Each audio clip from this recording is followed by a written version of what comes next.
আচ্ছা, চপাল্লা চপ ভাজছে, ডিজাইন দেখবি খালি। আচ্ছা,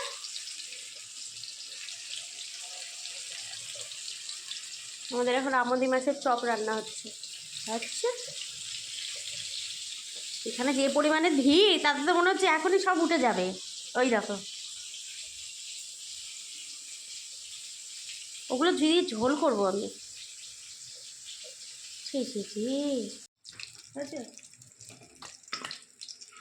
সবগুলোই হয়ে গেছে। এর সঙ্গে কী কী লাগবে? হ্যাঁ, গুড। নাও, কায়দা করে দেওয়া হয়ে গেছে, তুমি এবারে এই খাও, ভাত খেও না, কেমন?